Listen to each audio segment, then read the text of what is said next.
The classic French toast recipe is so delicious, easy to make, and really perfect for breakfast or brunch. You can make this in a matter of minutes. It takes maybe 5 to 10 minutes depending on your skill set. And today I'm going to show you exactly how simple and easy it is to make this recipe. But first, let's take a look at the B-roll.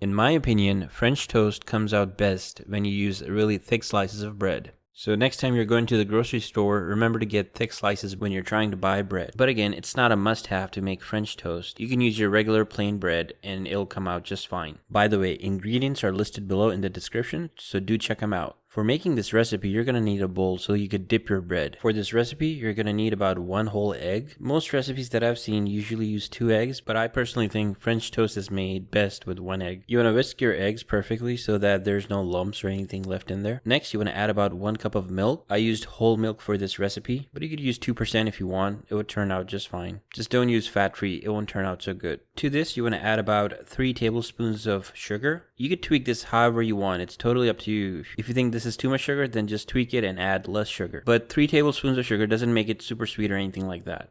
Next, you want to add about 1/4 teaspoon of cinnamon powder. I actually used about 1/8 because that's all I can handle. Plus, I think it hides all the other flavors, so just adding 1/8 is good enough for me. It's a good thing that I never bought into the cinnamon challenge in the past. Moving on, you want to mix all the ingredients together, whisk it for about a minute or 2, make sure there are no lumps or anything formed. Finally, in a pan, you're going to add about 1 teaspoon of oil and 1 teaspoon of butter. The main reason you want to add oil is so that the butter doesn't burn. Now you're going to take your bread and dip it in the mix. Remember to dip both sides. Just do a quick dip. You don't want to let it soak and absorb all the mixture, then the bread gets really soggy. So just quickly dip it and put it in the pan. Once you have placed the bread in the pan, you're going to allow it to cook for 2 to 3 minutes on each side. Do it on low to medium-low heat, otherwise the bread will burn too quickly. For me, it took about 3 minutes, and after that, once I flipped it, it turned pretty nice and golden, as you can see. So remember, having low flame is the key to making a perfect French toast. Also, to allow your French toast to cook evenly on all corners, I highly recommend that you rotate it every 30 seconds. And that's pretty much it for making the perfect French toast. Let me know in the comments below if you found this recipe pretty easy to follow. Simply put,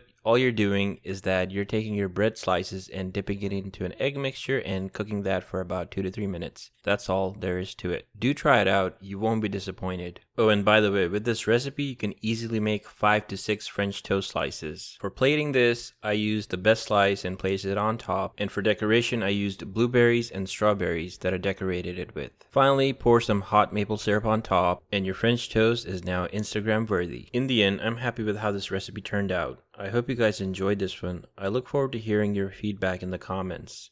See you in the next video. You know what to do.